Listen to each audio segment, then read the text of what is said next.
Welcome, welcome.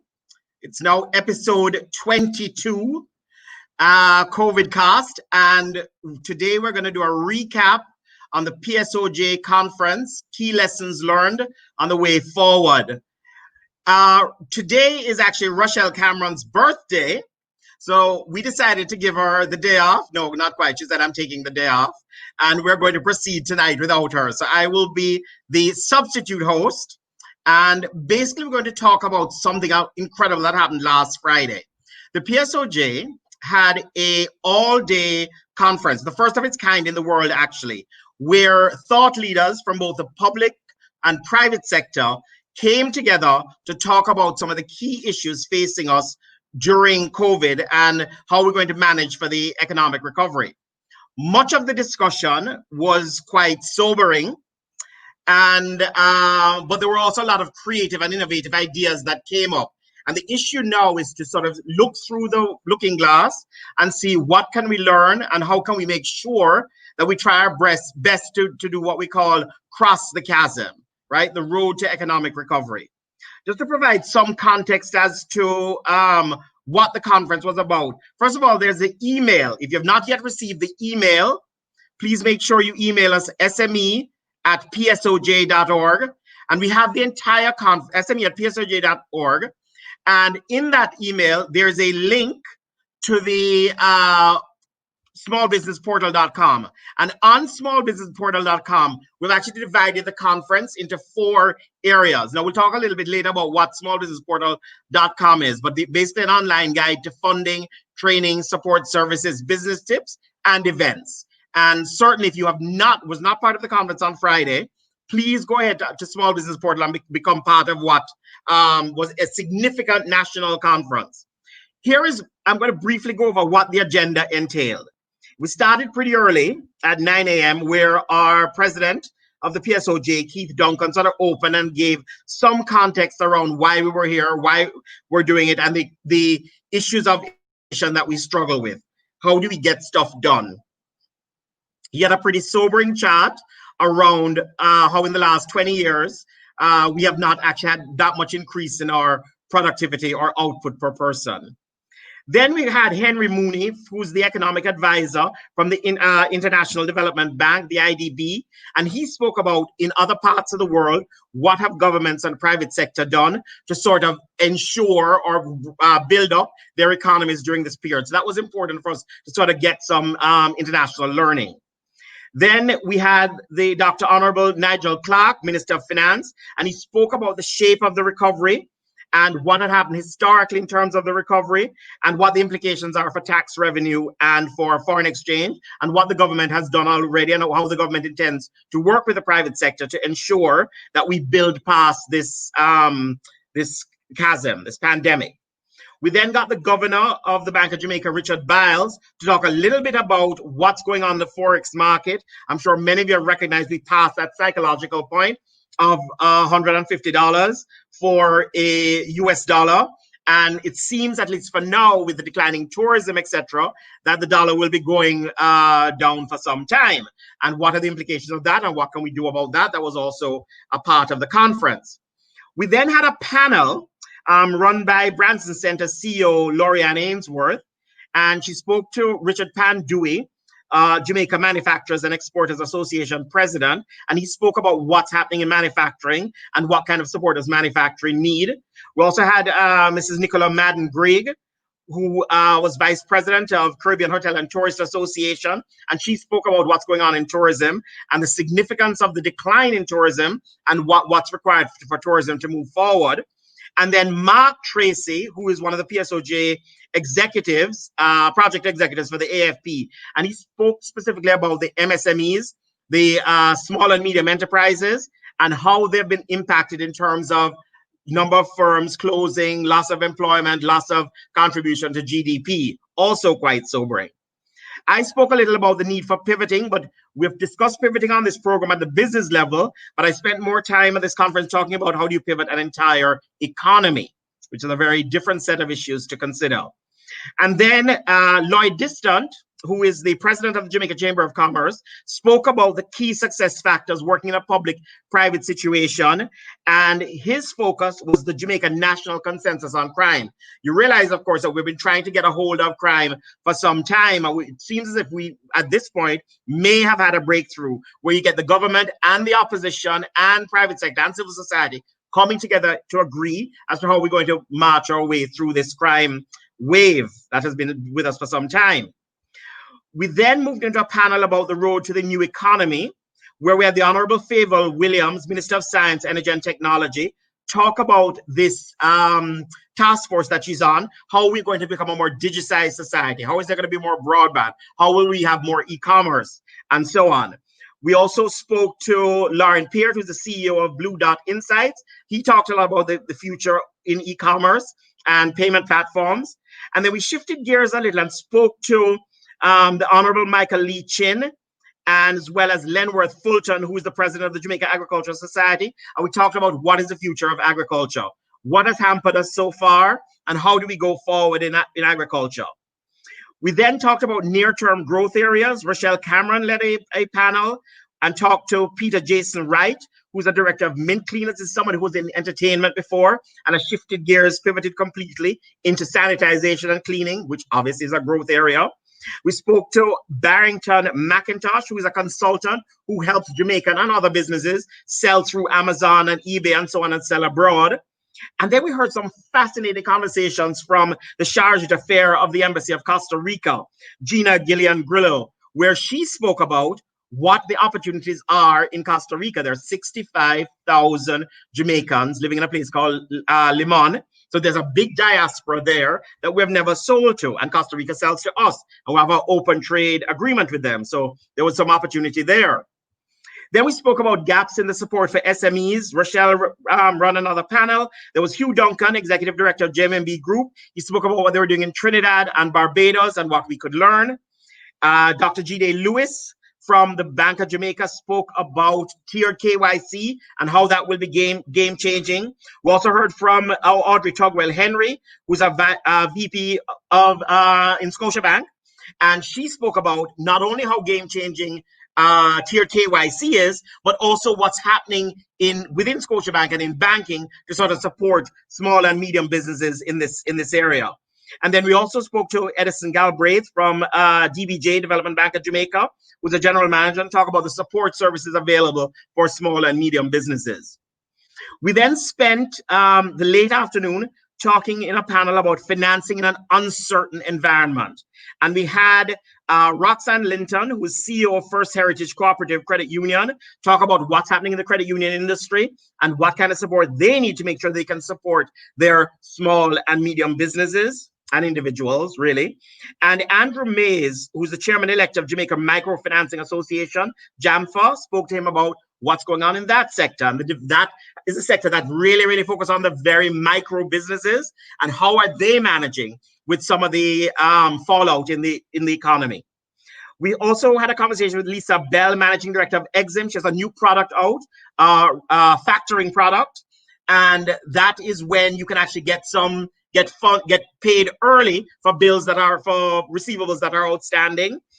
And we spoke to Beresford Gray, who's the president and the CEO of Cygnus Group, about innovative financial products. You know, beyond the loans, which is what we know about, and beyond equity, what are some of the more complicated and interesting things that we might have to do in an environment where the economy is start, stop. And we also spoke to Safri Brown, who did public-private partnership with respect to the COVID-19 program, COVID-19 response program, where packages are delivered to needy families across the island. We also heard from Dan Edwards, who's the president of JAMPRO. She sort of gave a good summary of the day and what JAMPRO is sort of doing at this juncture. And then Keith Duncan, again, president of the PSOJ, actually wrapped up for us. And that was the day. So there's a full packed day. Lots of interesting things came out. And tonight what we decided to do was to actually invite a couple of journalists to sort of who also, came to the conference, listened to the conference, post and pre, and then sort of talk about, well, what did they learn? What did they see? What was interesting? What wasn't so interesting? And so on. So tonight I'm going to be joined by Kalilah Reynolds, journalist from Nationwide. Kalilah is an experienced journalist skilled in broadcasting, news writing, and financial journalism. She's known for making business and finance easy to understand, which in a country where we're trying to increase financial literacy, she's a critical part of that education. She's the host of popular programs that feature on our YouTube channel, Taking Stock, Money Mondays JA, Money Moves, What's in It for Me. She's also a business editor at Nationwide News Network. Born in Belize and went to Fordham University in New York, where she earned her Bachelor of Arts in Communication and Media Studies, and subsequently earned a Master of Arts in Communication and Media from the University of the West Indies. Kalilah, welcome. Join me. Hi, it's great to be here. Thanks for having me, Nevada. Excellent, excellent. Always love conversations with you. Fascinating and learning. We're also going to have Keith Collister. We're also going to have Keith Collister, the writer for the Jamaica Observer. Keith Collister is the Director of Special Projects, Finance and Planning Divisions at Sandals Resorts. He's the Chairman of the Appliance Traders Group Pension Scheme, Chairman of the Sandals Foundation, and the third Vice President at the Jamaica Chamber of Commerce. He's also a director and mentor of the Jamaica Stock Exchange Junior Venture Exchange and the director of Key Insurance Limited. Keith also writes for the Jamaica Observer as a financial journalist and is a leading local financial analyst. Earned his bachelor's from Cambridge University in economics and is a graduate of London School of Economics and Political Science for accounting and finance. Keith, welcome, welcome. Nice to see you guys. Thank you for having me. Excellent. Kalilah, I'm going to start with you. A broad sense of what you thought of the conference in general, and maybe particularly what you thought was insightful for you, what was good for learning, and so on. Wow, it was a really, really good, and I like that word that you use, insightful conference, like you've been mentioning, a first of its kind. So when you invited me to the conference at first, I was like, oh my gosh, all day online, seriously. It's different when you have a conference like this in person and you can go and you interact with people, you take your little coffee break and whatnot. I was wondering, how you're gonna maintain the interest throughout the day online for something like this being all day. But I found myself being rather engaged. Like I was sitting there tuning in. I was tuning in initially for news purposes. Yes. But even after I got my story out of it for the news, there was stuff beyond that I still wanted to listen to, that I wanted to be, interested in, to hear more about. I particularly enjoyed the panel discussions in the afternoon, the one with Lauren Peart and Favour Williams, and also the one on agriculture with Michael Leachin, and I can't remember who the other panelist was on that one, but they were really, were really, really good and insightful conversations. And there were many bells going off in my mind, like connecting the dots between things that people were saying from the morning session when you had on Dr. Nigel Clark and Governor Richard Biles, and then connecting that with what the experiences were of people who were working in trying to improve the situation. So lots of bells were going off, lots of connections were made that I'd like to talk about this evening. Excellent. What are you hearing out there in general because you talk to a lot of small business, you talk to a lot of businesses, you talk to a lot of important players in your business. What kind of stuff are you hearing out in the market? Stuff about what? About COVID and managing through COVID and the economy. Well, so I actually am hearing a lot of both pros and cons. Of course, people started out with all the cons, like, oh my God, COVID come and mash up my life. Yes. But months into it now, I'm hearing quite a few people that I interact with saying, you know what, it's a blessing and a curse. It has forced me to do things differently and see things differently, to improve efficiencies and things that I never really realized that I needed to do. So I've been hearing people saying things like that. I've been hearing, even in the financial markets, there was one large offer that was canceled because of COVID. And in speaking with one of the principals in that, he was saying, but since we had to cancel it, I realized, but we have money here, we have money over there, there's money in this drawer, there's money in that drawer, we didn't need to do this raise. because we've now found out, we've now realized, because we've been forced to do it, we've realized that we have resources that we weren't utilizing to the fullest. I even noticed that in my small business too, in my little media YouTube business, that there were things that I wasn't taking advantage of, that COVID kind of forced me to do and forced me to become a lot more efficient. And I'm hearing that from other businesses too, that, for example, I spoke to Gordon Swaby from Edufocal. I spoke to Monique Powell from Quick Plate, both of them on my program, Taking Stock. And those are two companies headed by young Jamaicans, and they both have made the decision to go office-less. And they would have never done that if it wasn't for COVID. So they've gotten rid of that huge overhead of office space and have found a way to become much more nimble as a company.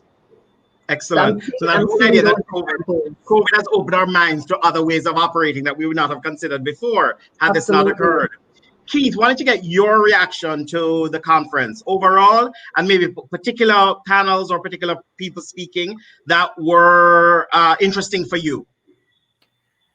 Well, it won't surprise you to learn that I thought you and Keith had some of the best presentations, but I'll get to that in a moment. But the overall, one of the striking things was Richard Biles saying, I'm not going to punish the banks if they exercise forbearance with their moratoriums and loans. I thought that him explicitly saying that is very important in this time, because I think that's the conversation that some people are going to need to have back with their financial institutions. Just a quick question. What is forbearance? We have a general audience. Explain forbearance. Well, in other words, what he was saying is, you're going to have some bad loans coming up. And normally what would happen is when you have a bank loan and you've got a moratorium, you're not paying, then they'll start the clock and say, starts to become past due, 90 days behind, and so on. What they've done with the moratorium, the initial moratorium, is to essentially restart the clock or postpone the start of the clock. But the thing is, and this is true of quite a number of people, but it's going to be true even more of the tourism sector in particular. They're going to need a lot more moratoriums and an extension of the existing moratoriums, not just for the tourism sector, but for small businesses generally in many cases. Because I think what happened was that many of the moratoriums are sort of 3 months, 4 months, etc. And it's quite clear that 3 months, 4 months, we're not yet over, and certainly in tourism, still not seeing anywhere near the occupancy that we would expect. So much of this, as you said, some of the moratorium discussions will have to go on for a little longer. But go ahead. Well, so that's exactly the point. So I thought that was one important thing. There were other important things. Just to go back, for example, Lloyd Distant. It already, but as president of the Chamber of Commerce, he's been working for the last few months to try. It's not a new initiative. It's in fact various initiatives of this kind have been going on in Jamaica for literally decades. To try to get both political parties to agree that dealing with crime is a #1 priority. And some of us will have seen the media reports with starts and stops. One side says, I'm not going to talk to you because you didn't do this. And the other side says, I'm not going to talk to you because you didn't do this. And this has been going on for a long time. And in fact, some people would even argue that people have the political parties. I have been told that some people have said, over the decades, they've even colluded together because they actually didn't want the civil society and the private sector and the union movement all coming together to say, you must deal with this issue because, of course, there's a lot of dirty linen to go around.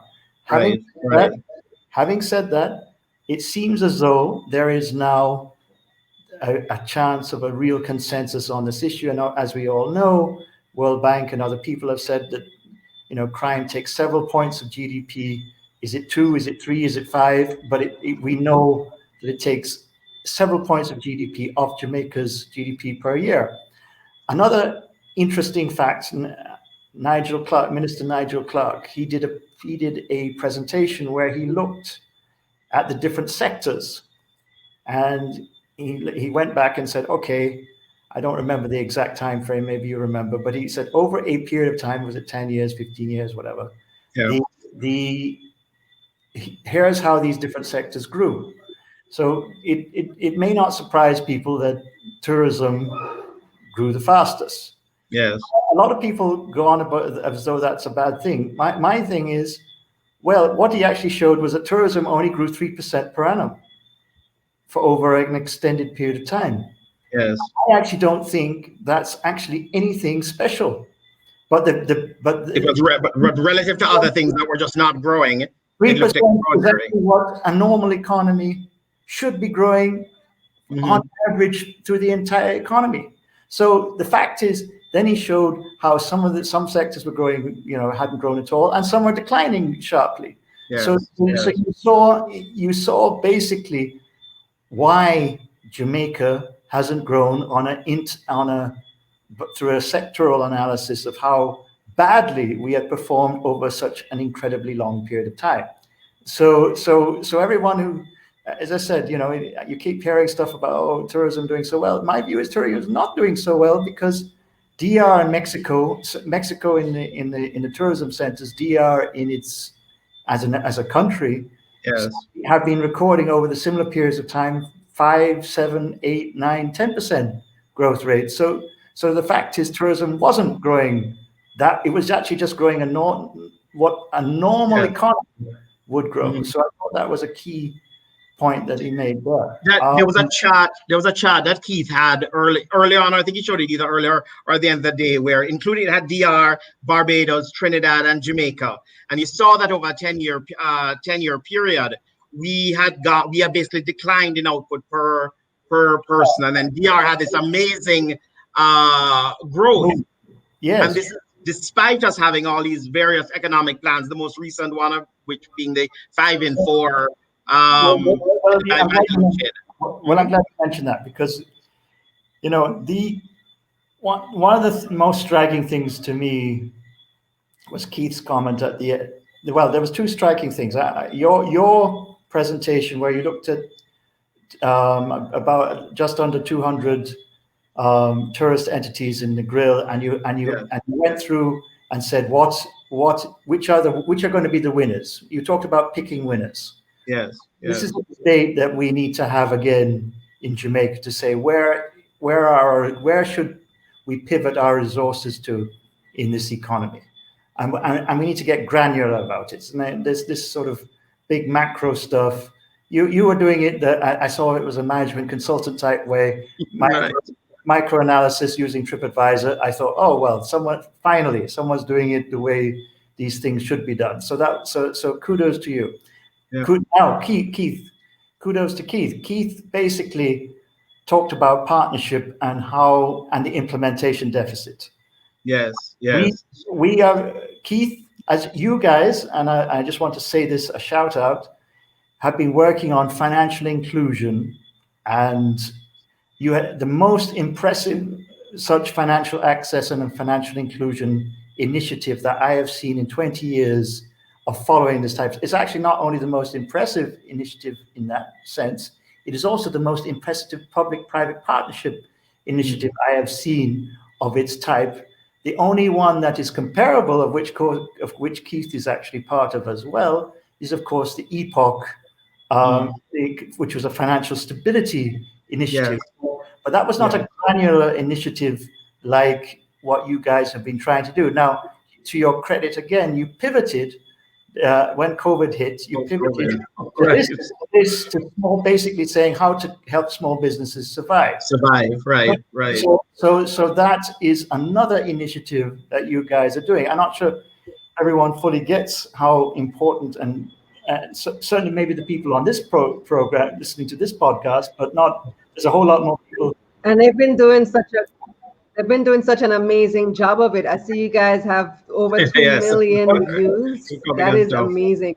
You have been tuning in and learning the skills that they need. But the important thing to think about is Jamaica has been trying to do social partnerships for some time. For more, well, they tried to do one in 1996. A guy called Donald Harris was actually part of that particular initiative at that time. It was also part of a national industrial policy, both of which Kamala's father, right? Yeah. That's the one.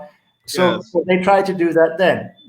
It didn't work. And I think I think there was a crime initiative around that same time as well, although it's something I need to research. So Kalilah, just to hold for a second, I want to get this whole thing about the implementation deficit. This, Keith spoke about it as well. I'd be curious to see your thoughts as to what is blocking us. We can see the apple, we can see the tree, and some okay. Is it will? Is it capability? Is it we just can't coordinate? How you're a journalist out there and stuff. What's stopping us? Why aren't we? How you see it? Myself, I'm a former co-host on Nationwide. Dennis Brooks used to talk about this a lot. So we used to have a running joke where if anything happens, we would tell each other, do a report. Let's do a study. Because it just seems like there's studies for everything. And every time something happens, the default setting is let's do a study. Never mind that there are a million studies on a bookshelf somewhere collecting dust. They're just never implemented. And I don't know why that is. Is it that it's a way of procrastinating? I think that we are huge procrastinators as a nation. As people, we often have to overcome that challenge of procrastinating with ourselves. But we've become procrastinators as a nation as well. And by doing this little thing of doing a study, it's a way of kicking the can down the road and not really doing anything at all. I think that's really unfortunate. So there's a little bit of I think that's right. And one of the things also Keith mentioned was this: do we believe in ourselves, right? Because there's some of these things that is fundamental. It's about mindset change. And how do we get a mindset change if we don't actually we just believe that all we can do is study, but we're not really able to do the actions required to move past the study. One of the things that I want to talk about was, which gave some context, Henry Mooney from the IDB spoke about the need for diversification, right? In that sense that our economy is overly dependent on one thing. We should not be so, had we had a more diversified economy, the decline of tourism alone should not have taken us out as badly as it did had we had other things. And I'm glad you mentioned that, Nevada, because that's one of the topics that I really wanted to delve into this evening. So there are 4 things that really stood out to me from the conference, 4 particular things that 4 different speakers said that I just found connecting with me in a very strong way. And the first one came from the Finance Minister, Dr. Nigel Clark, talking about the impact of what we've lost from tourism and stressing that in order for the economy to come back, it's going to depend a lot on the revival of tourism, talking about how we've really felt that decline in the foreign exchange inflows. We normally get $2 billion a year from tourism, he said. And then the second thing was Governor Biles elaborating on that, saying that our foreign exchange inflows are down, he said, he expects an $800 million to $1.4 billion decline in the reserves this year, which implies a significant financing gap coming at a time where we're seeing where the dollar is now past the 150 to 1 threshold. And I was just thinking, wow, so we're that dependent on tourism. They said something about 48 to 50% of our foreign exchange inflows coming from tourism alone. And then I heard in the afternoon sessions, the discussions going on with Lauren Peart and Fayval Williams. Even before Lauren, there was something that Richard Pandoy said from the Manufacturers and Exporters Association, and I wrote it down. He said, having a competitive dollar makes no sense if you're not an export-led economy.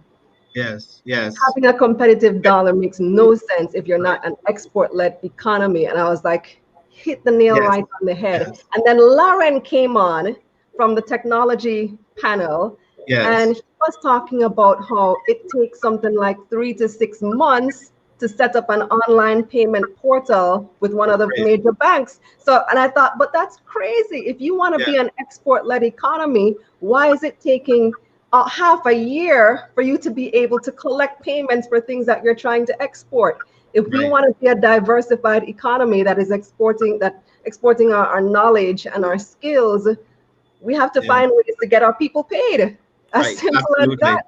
Absolutely. Which also leads to that whole issue about the ease of doing business. Now, you've just set up your own business, actually. How has that process been for you in terms of ease of setting up a business, growing a business, getting some of those platforms? How has that been for you? Oh my God. Just opening the account was a headache. It took me like 3 months to get the account open, just back and forth with the paperwork, making sure. And then you have to fill out a million different forms for what I really don't know, asking you the same information several different times on several different forms. So that was a pain. And then my business is more service oriented, but even as small as I am, I have 2 streams of US dollar income. So I get income from YouTube and I get income from merchandise. They're both very small parts of the business, but they're US dollar income anyway, because I have people who view from abroad and order my t-shirts. And just figuring out how to get paid has been a challenge. It's a nightmare. It makes absolutely no sense. And at a time when we're struggling to earn US dollars as a country, you have somebody who has a product that is in demand from people who are willing to pay US dollars, but there are all these roadblocks in even just getting that money into the country. It makes no sense. Keith, what's your view on either the lack of diversification of the economy and where we could be taking that, or ease of doing business, the challenges of doing business in Jamaica? Well, I have views on both. First of all, I'm just going to give my little Donald Harris promotion, which is the export-led growth strategy for Jamaica. Wow, And you know, this book has been around since the early 90s. But the second thing, basically, we known for a long time we need to diversify out of tourism, but we haven't done anything about it.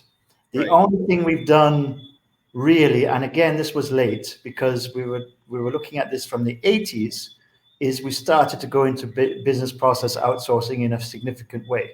But it's still only a $200 to $300 million business. So it's still a tenth at best. And that's at best the size of tourism. I mean, it has a bigger impact in terms of employment, but it's still way down there in terms of actual foreign exchange earnings. So we need several new billion US dollar revenue industries, export industries in Jamaica. I happen to believe one of them should be health tourism. It's not a new idea, but we've done very little here in terms of removing those roadblocks to achieving that. If you just look across a few hundred miles to Cayman. Cayman brought, you know, a huge hospital. At the time, I was aware when they were talking to, apparently the people considered Jamaica as a possibility, but because we didn't have a variety of things, of course, you have tax-free in Cayman, which helps. But so we didn't. Anyway, the bottom line is we should be a natural for something like health tourism. We're already in the hospitality business. We already have the University of the West Indies, and it's not just health tourism. Remember, Grenada, if let's go across, has this huge training facility, right across the sea from Sandals, actually, which basically brings in hundreds of millions of US, from American medical students who are there full time. Then you get to retirement. Again, we have all these Jamaicans. For the first time, I think they're seriously considering, some of them, coming back here because COVID is so bad in Florida. But we have not been serious about tapping into even our own diaspora. Never mind getting in. You mentioned Costa Rica. It's a huge business in Costa Rica, billions of US every year just on that alone. Technology, Intel came, the Intel plant came to Costa Rica. They've created a huge tech ecosystem there coming off that Intel plant, which, by the way, is exactly the same thing that happened in Ireland. Ireland brought an Intel plant. When they finally they got around, they said, all right, well, we have to go into other things now. Well, they managed to have a whole heap of hundreds of tech spin-offs, which are all exporters existing there. And you mentioned in your presentation Singapore, the fact that they had not got a actual inland air industry. There's no internal flights to Singapore. It's a tenth of the size of Jamaica. There's no reason to. But they have a huge international airport. The gateway strategy has been there for Jamaica which has all its spin-offs: entertainment, education, the endless spin-offs. The alternative gateway for the Americas to Miami. And by the way, because America's not so friendly anymore, there's the opportunity is even bigger. And then Hong Kong, which is under pressure now. You could get this. By the way, was looked at in the 80s and was not really implemented, or wasn't implemented. Getting some of the people who might have left who went to Canada instead. So all of these things, they've been obvious. They've been around for decades, but we've made no serious, frankly, in my view, no serious attempt to achieve it. So that diversification. One of the things that Pandui raised, president of the Jamaican Manufacturers and Exporters Association, is this whole notion of us not doing stuff sufficiently value added. So we sell mangoes, but we don't sell puree, which is a higher up the chain, and so on. And Kalilah, I want you to talk a little bit about that and the whole idea of creating value added products and services. You're absolutely right. It just seems like low-hanging fruit, pun intended, because the mango is right there. They fall on the ground. Even beyond low-hanging fruit, they pick themselves. They're on the ground, and we're just not doing anything with them. So, and the same goes for our services. So we need to be creating value, not just in our products and taking it that extra step, but with our services as well. So Keith Collister just now. You spoke about the business process outsourcing industry and how comparable to tourism, it's not as big. But I think since COVID now, we've realized that work from home is here to stay. It's not just a trend anymore. It's not just for the outliers anymore. A lot of people are working from home permanently. This has become a permanent move. Like I mentioned, Edufocal and QuickPlate have done it. Twitter has done it. Several large companies around the globe, large multinational companies, have done it. And if they have made that decision that their employees can work from home, then that means their employees can work from anywhere. That means their employees can work from Jamaica without having to move to the United States or move to China or move to Europe. So we need to be able to work from home and collect US dollars, because now we're working for a multinational. If you're working for Google from Jamaica, you can be earning in US dollars. Absolutely. That you want to do. And so that's a ripe opportunity right now that COVID has made us realize that is just wide open for anybody. I like the way you're thinking. The whole idea that since location no longer matters, you can stay in the Caribbean and actually earn US dollars, charge US rates and so on. I wonder if you guys what you thought of the Costa Rican charged affair. I really enjoyed her presentation. So when she spoke about the fact that there's been a free trade agreement between both nations before, they export $66 million to Jamaica, bigger country than us, and we export $1.2 million to them. This is in 2019. Like, they are proactively going after trying to export to Jamaica. That's how you get to 66. We have Not just that, but I don't know that we have a large Costa Rican base in Jamaica, but there is a large Jamaican heritage base in Costa Rica. And she mentioned the historical ties and all the people there who have Jamaican heritage, yet we're not taking advantage of that market. But one of the things that really stood out to me from her presentation is that they've doubled their exports in the past 10 years. Not just double their exports to Jamaica, they've doubled their exports in general. So how much have our exports grown in the past 10 years? So if they can double in 10 years, what can we do in the next 10 years in increasing our exports? What strategies did they take to allow them to double their exports. She said that Costa Rica is known for exporting, was it pineapples? I don't remember what fruit. Yes, it was. pineapples was big. They're doing technology. They're doing technology and so on. A lot of their tourism has been focused very uniquely on environmentally friendly ways of expanding. But one of the things that she and said, then saying that Jamaica should be known for exporting mangoes. Mangoes, Kalilah, she said. Kalilah importing spices, sauces and patties. Taking advantage of similar flavor palettes. So if you look at Asia, they like spicy food. We like spicy food. Why don't we sell them our spicy stuff? Absolutely. Absolutely. Now, one thing that she said is that Costa Rica's deliberately spent their embassies and so on are very, very focused on trade. So she said that in the last, why they've been able to double is very much, it's the chargé d'affaires or the embassies in each country. Part of their main job is to increase the exports into that country. And we may not have been as proactive as Costa Rica has done in certain areas. Keith, what do you thought of her presentation?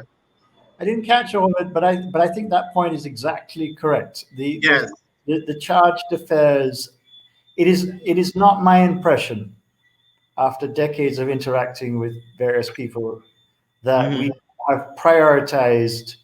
I think we've prioritized the politics or diaspora or international agreements or various things. But we certainly haven't prioritized trade and exports in our embassies globally. I've seen no evidence of that in decades of sort of looking at these things. And you can see those countries, Japan, a bunch of other countries, Germany. You know they're serious about exports when you go and when you go and have a conversation with their embassies. They have prioritized that.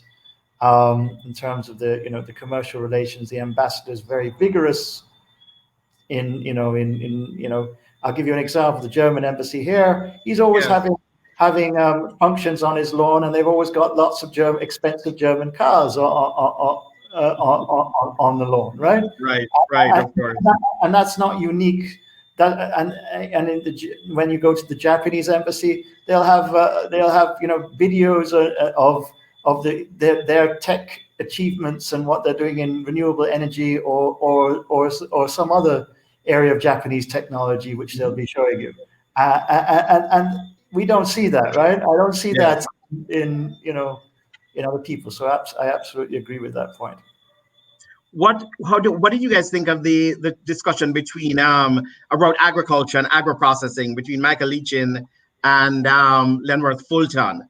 Kalilah, you had any thoughts on that whole issue of agriculture and what we are or not doing? And agriculture felt like one of those things that we keep going back to and not yet able to resolve. So in watching the presentation and listening to the presentation, it's a conversation we've been having year after year after year, especially with sugar and coffee and the challenges that those two industries face. And I keep coming back to the question because I've heard it said, and I heard it said by the gentleman as well, about, we need to feed ourselves, we really need to feed ourselves.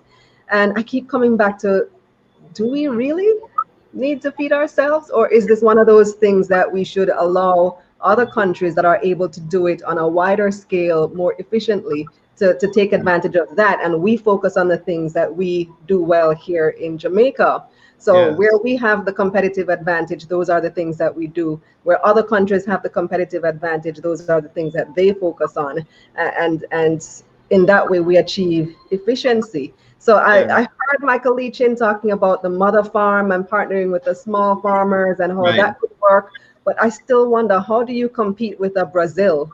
Right. How do you compete with a large country that has massive land space? And not only that, I didn't hear a lot in the conversation about industrialization as well. So I recently, last year, as you said in the introduction, I'm from Belize. So last year, when I was in Belize, I started working on a special feature that's going to be airing on my YouTube channel after the election about sugar. So Belize in CARICOM has become now CARICOM's largest sugar producer. They're one of the few countries that seem to have been able to make it work, even though even there, the farmers have been going through a slump. So I wanted to find out how it is that farmers in Belize have been able to make the sugar industry work. While Okay. in Jamaica, the farmers here just hasn't been able to. Kalilah, how big is Belize in terms of number of people? What's the It's population? small. It's like Okay. 350,000, 400,000 people, but we have a lot of Okay. land. Exactly. So So, it's quite as so large the scale, as you can have Jamaica. scale, because of the land. You have a lot of open space and stuff. But There's interesting. a lot of land, but the industrialization I found is something that has really played a role in bringing efficiency to the sugar industry in Belize. There's been heavy Yes. investment from foreign partners too in industrializing the industry. Yes, yes. Keith, is it an issue that we should learn to feed ourselves? Or as Kalilah says, let those who can feed us cheaper feed us, and then we worry about what we can do? I think there's a middle ground. There are clearly, we're not going to be able to produce all our own food clearly in every and certainly every sector, but we do know why certain areas are not doing so well. We have a large pedal larceny problem. We have a huge irrigation problem, and we're not adopting scientific expertise in farming. So even before you get to any other issue, if you have those issues, you're going to have a problem. But I think the more important thing is we've been a land of samples forever. What I do think we need to focus on agro processing. So whether it's a Walker's Wood, massively expanding in the spices or all those branded products, we should try and own that space. Jerk stuff, all this other stuff. I mean, if you talk to JamPro, they'll keep saying people are always ripping off Jamaican brands and products and putting it. We're not owning the space. We need to focus on owning the space. Got you. Keith, any last comments before we wrap up? Reflections, thoughts, way forward? Well, I think that the key is to have the media, along with civil society and the private sector, to keep pushing on the issues that are a problem here in Jamaica. We do a good job of identifying the issues. Yes. But as I used to say as a joke, but it's not a joke. I think I told a former Minister of Finance once, I said, we should do a study of the studies.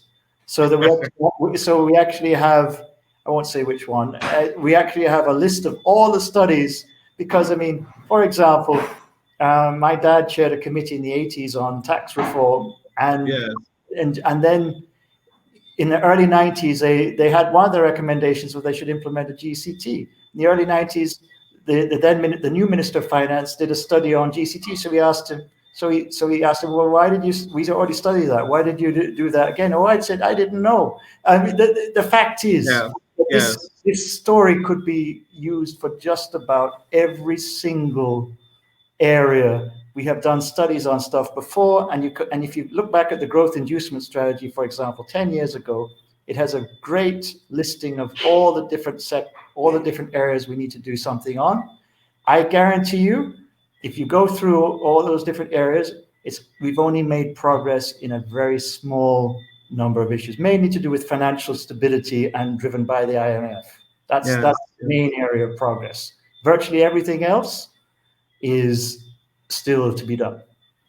Well, hopefully COVID will force us to be more practical and implementation oriented, because if we don't get this one right, Nigel spoke about how it took us 10, 14 years after the last crisis to sort of come back, and we certainly don't want anything like that. So we will go forward, and hopefully, fingers crossed, and media certainly pushing government and private sector to make sure that we move towards implementation and beyond studying. Kalilah, last comment from you. Any thoughts further?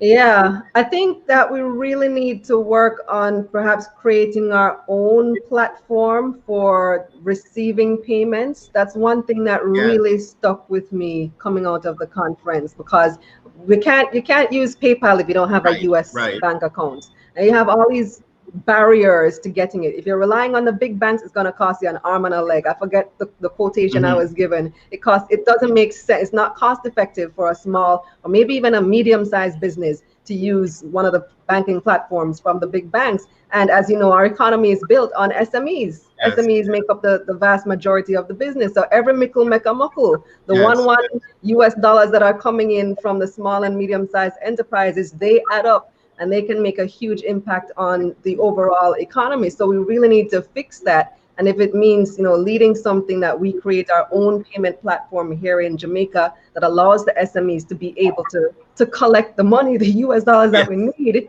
and that Absolutely. are in demand, then that could solve a huge problem for us. Excellent, excellent. Thank you very much, Kalilah. Thank you very much, Keith. As we continue this conversation, hopefully, maybe bring you guys back as we watch over the next 6 months, year, what has happened, if anything at all, or has this yet been another talk shop that we don't move forward? Knock on wood, we need to see our way through this. Thank you very much, Kalilah. Keith, Anytime. thank you. Okay. Fantastic. All right, great. So, yeah, lots to learn, lots to see. This whole implementation becomes an issue. Jody and Thomas asked earlier in the program, why we focus just on one sector, the tourist sector, what about the others? The truth is, the way our economy is structured, Jody Ann, is that the tourism is so significant with its linkages and how much it earns and so on, that as Nigel Clark, Honorable Nigel Clark spoke about in the conference, that if we don't figure out a way to get those assets utilized and get that right, the whole thing is going to unravel. Not that the other things aren't important, but that's sort of the big bear in the room that we have to get right. So yeah, I agree with you. There's definitely a need for more diversification. Janelle Allen talks about the agricultural presentation and what we need to do there, maybe more industrial and so on. But just want to recap again, slide about what were some of the key insights on from the conference, right? There are structural gaps that we have that have created anemic growth and low output for many, many years. We're just not seeming to get it right. We have 2 to 4 years before we see our way back to pre-COVID levels of output. So we have to plan in kind of a 2, 3, 4 year time frame. This is not a few months, even with moratoriums and stuff. This is not like 3 months, 6 months thing. It's much, much longer. There's a need to diversify the economy outside of tourism. What about agriculture? What about manufacturing and so on? We talk about protecting our core assets that were generating revenue and profits before COVID and have contracted since COVID. We have to make sure that on the other side, they're still around. If you close a business, and if you close a business, it's much, much harder to open it up than if you sort of kept it slightly on ice and it's ready to go once we'll come out on the other side of this. Preserve the macroeconomic stability, which with EPOC and so on, very crucial that we've managed to do, which is Dr. Clark suggested that macroeconomic stability gave us a lot of flexibility in terms of how we responded. The whole idea of the public, private, and civil society partnerships. How are we going to bring everybody together to manage through this economic crisis? Public sector bodies that facilitate rather than hinder or regulate. Pandui spoke about this, right? When you go to, and certainly Kalilah spoke about this, when you go in and there's a lot of regulation that you got to fill out and stuff, we're not making it easy to do business. It must be much easier to do business here. Increasing the value add, do puree, not just mangoes, right? Export, we should be taking advantage of the devaluation of the dollar. We should be exporting more. Focus, ownership, and accountability to create implementation. Beverly Wellington Thompson talks about being very concerned about not having an affordable payment platform to collect it in the US. I think this is one of the crucial issues that we've got to solve. I will say that the Minister, Honorable Favor Williams, as I said, is part of this, and Lauren Peter, we spoke about it at the conference, this group that is working towards the new economy, and payment platforms is one of the crucial line items that's in that work. So hopefully that will be addressed before the end of the year, an affordable way for payment platform for Jamaican businesses to be able to sell abroad. But also, what can we do about the declining US dollar? I want to recognize that all of this is, everybody, we have to be careful not to pass on the information to somebody else. We're all involved in every part of this recovery. So the US dollar has now passed 150 Jamaica. Part of that is basic supply and demand, right? Tourism has declined, leading to a US dollar supply decline. That's what's going on, and that's what's increasing the price of the US dollar. But the questions, are the tourism players repatriating a higher percentage of US dollars than they normally would? Are they importing at a lower percentage than they normally would? i.e., are you bringing more dollars in? Are you using less US dollars? That's a crucial question. As a business, any business, are you actively seeking to export with the declining dollar, including setting up a website and a payment platform? What are you trying to do to earn US dollars? How do you be part of trying to get us below the 150? As an importer, are you actively seeking local substitution or pushing sales towards your local product portfolio, right? Also responsible for the use of the dollar.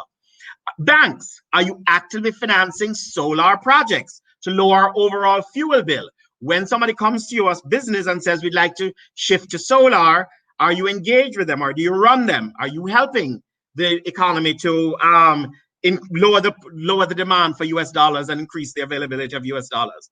And consumers, have you shifted your basket of purchased goods to buying more local? The value of the US dollar is all of our responsibility. What else can we be doing, right? Beverly Wellington Thompson asked a question. Is there a way to watch the full conference if you missed it? Absolutely. Go to Small Business Portal.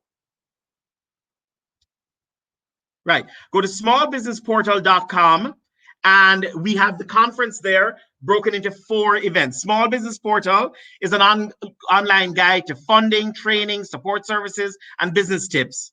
The search is over. We're the first and last stop in the business. Smallbusinessportal.com and look for events, and you'll be able to see the entire conference there. It's really, really crucial that as many Jamaicans as possible actually see the information, because much of our resolve is going to come from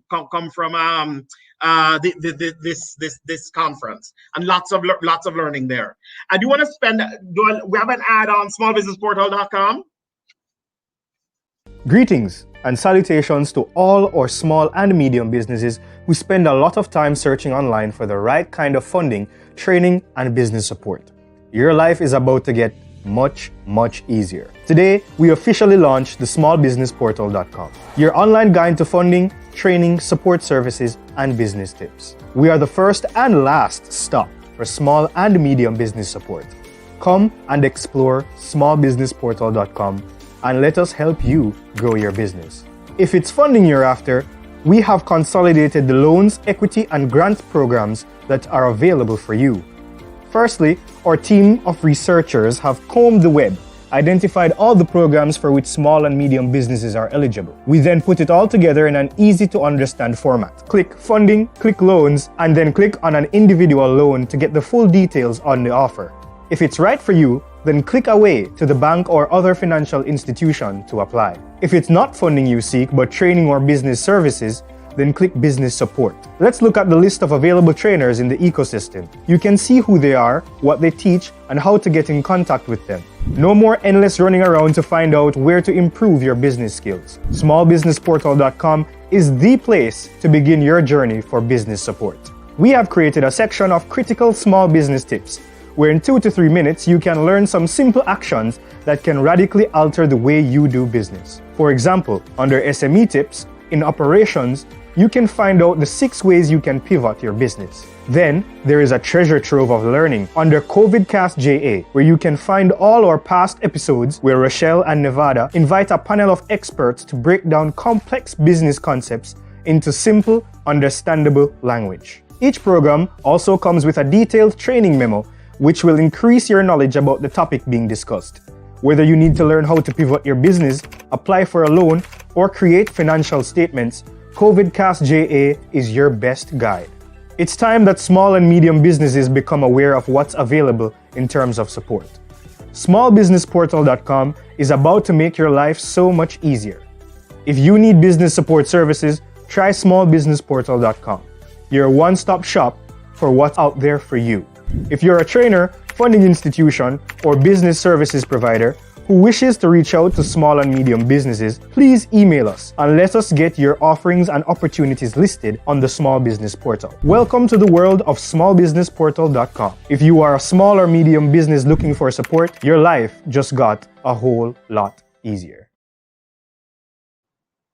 That's smallbusinessportal.com, a joint venture between the PSOJ and our social media company, Adtelligent. To the extent that you have an offering, a training, a funding, a loan, equity, or business support services that you have for small business, please email us at sme@psoj.org and make sure we have your offering up on the small business website.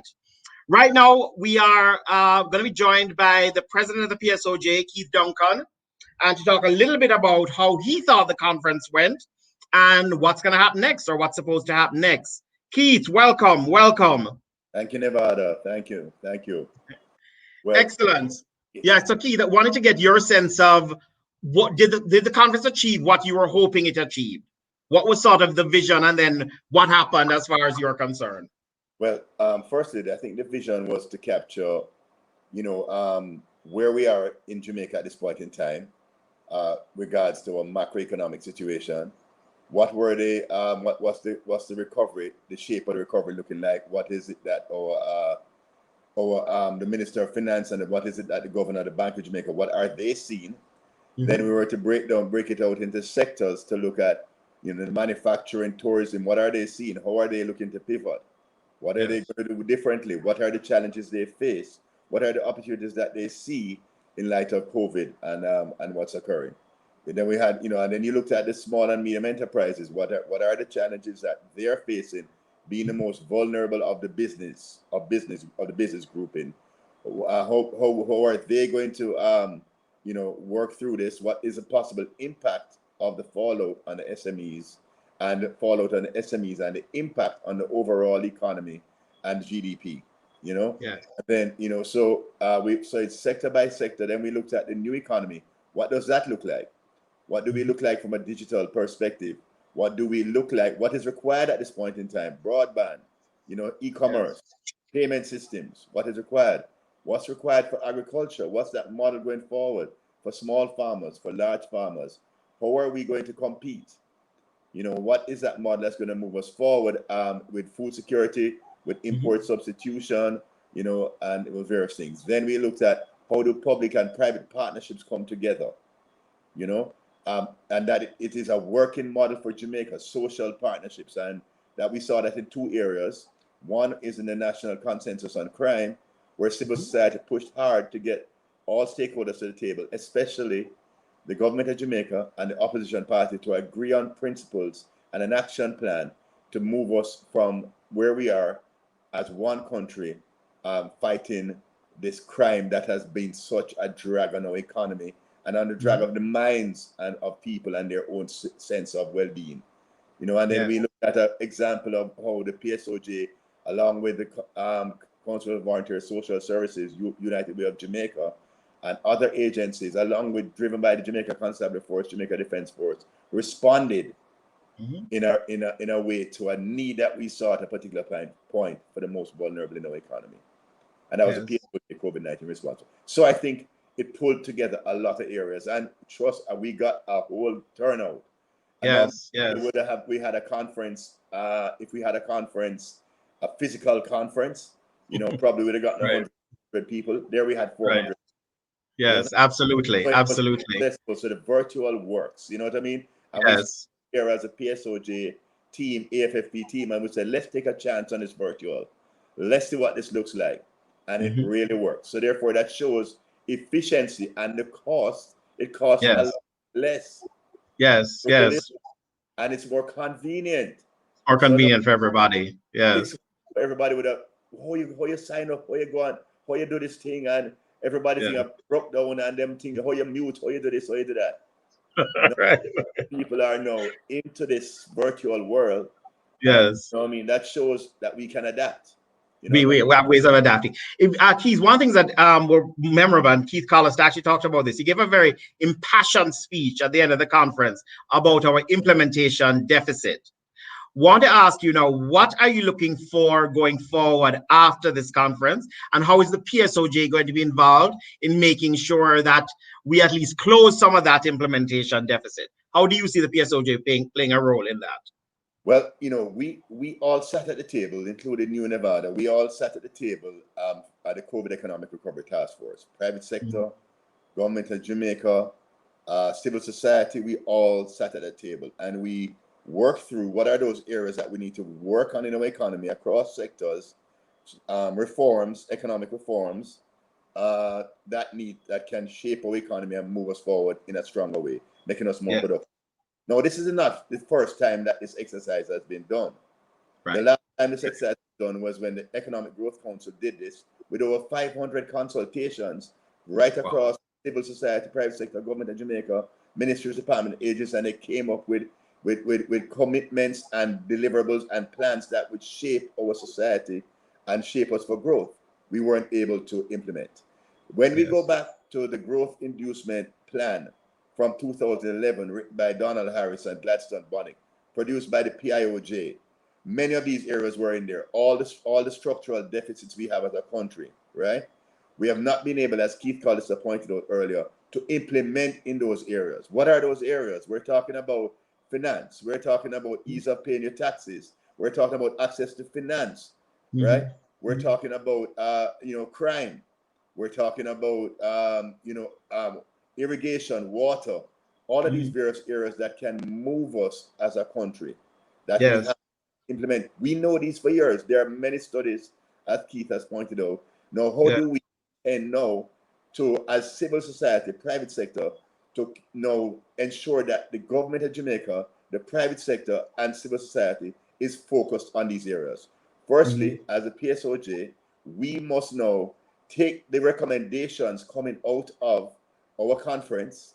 We must mark against from the growth inducement plan right through EGC, right through to the COVID Economic Recovery Task Force, and say these are the areas that we need to focus on as a country.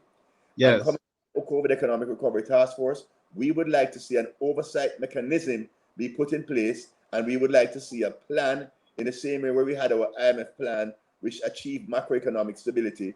We want to see a plan now that addresses these key areas in our economy that can really increase our productivity. One of the areas that was human capital transformation, education, and training, socioeconomic and social programs inside of communities that need that help, that are crime-ridden and are in poverty. Right? These are the areas that have been highlighted for many years. We focus around achieving the macroeconomic stability, which is a precondition. Keith, what can we learn from EPOC specifically? Give us the idea of what is it that EPOC did that helped to create the implementation towards macroeconomic stability.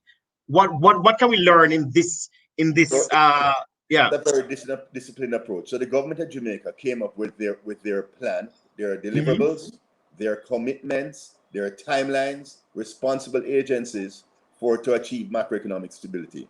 Primarily around like the TAJ, Ministry of Finance, Bank of Jamaica, Customs Agency, and these agencies, right? And they had the deliverables. They own those deliverables. Our job at EPOC was to follow through on all of these commitments on a month-to-month basis. So you met with the people and said, where are you on this? Where are you on that?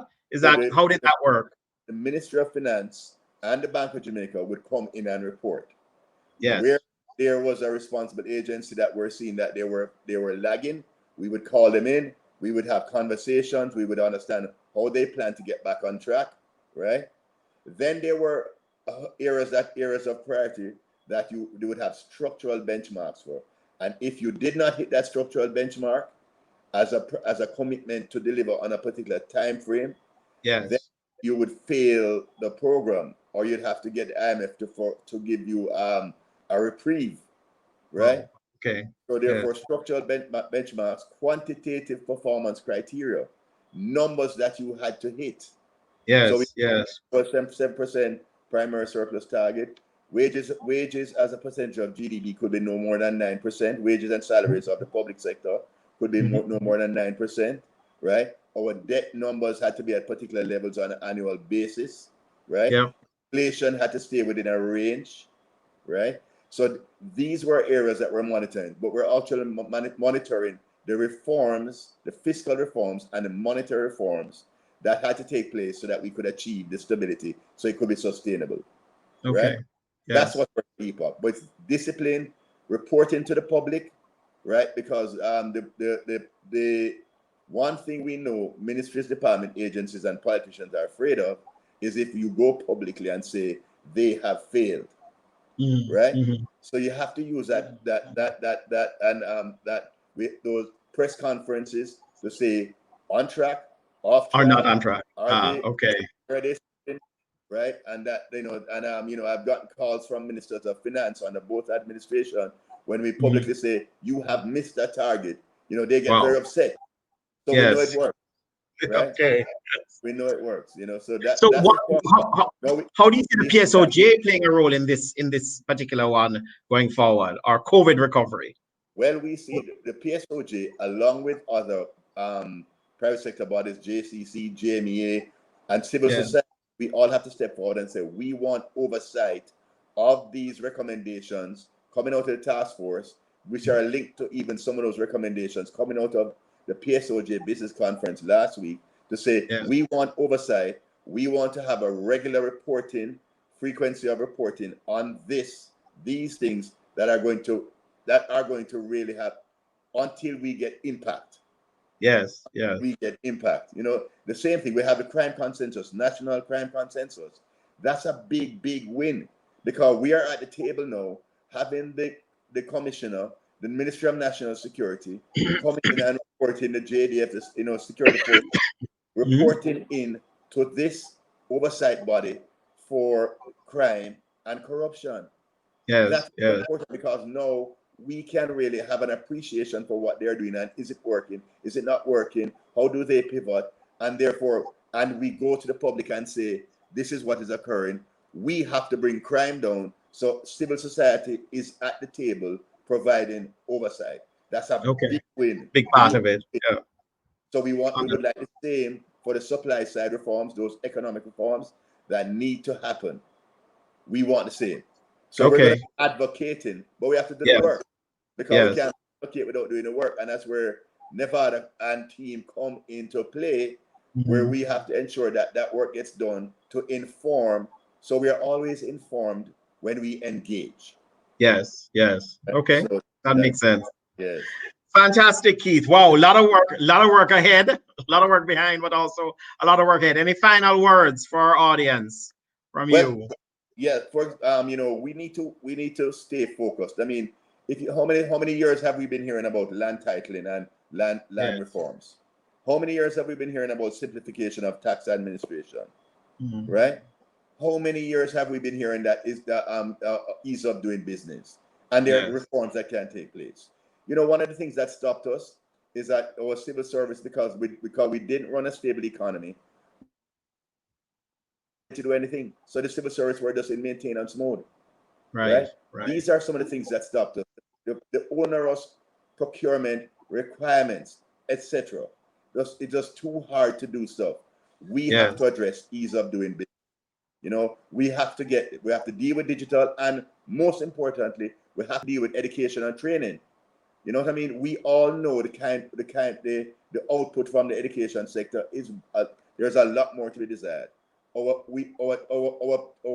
parents, inner city, rural poor, sacrifice every day to send their children to school, and don't give up a product. Low our education, and therefore they're equipped. 2 out of 3 people who work in the informal sector have no qualifications. There's no way a country can move forward that way. We all know there are all the studies. We have Orlando Patterson now chairing an education reform commission. From what I've heard, he says there are so many studies. We just need to implement and get education. We need to get education fit for purpose for the new economy that we're building. This roller coaster thing, this rolling them off, without the skills to navigate a new economy going forward, we have to stop that. But we as civil society have to step up step up and name these things now. We have to get courageous now and name these things. So once and for all, we can start fixing these things and demand it from not only the government of Jamaica, but the entire society. We have to step up as a country if we want to move this forward to take Jamaica to the new level, to a new level. Very good. All right. Thank you, Keith. That was very, again, impassioned and wrap up. Moving forward. How does that loot continue? The struggle continues. I'm telling you, man. Thank you, Nevada. Thank you for your leadership. Very good. You are truly an amazing human being. The freshness that you bring to the conversation and the value that you add, you know, it's showing up right across sectors. I mean, you're not only Dr. SME now, you're a doctor of freshness. You know what I mean? Thank you very much. Good. All right. Thank you very much. We are episode 22. We are wrapping. Thank you very much for joining us. A good discussion. Again, if you have not seen the conference, it is available online in 4 parts at smallbusinessportal.com. Make sure you go, spend some time, take your paper, read, write your notes, and so on. This is a crucial part of what's going on in the Jamaican economy. Make sure you're educated. Be part of the national conversation. Go to listen, go to learn, give us your comments online and so on, and make sure that we can all work towards crossing this chasm together. Very good. Nevada Powe signing out. Rochelle will be back as your host next week. And it's fantastic.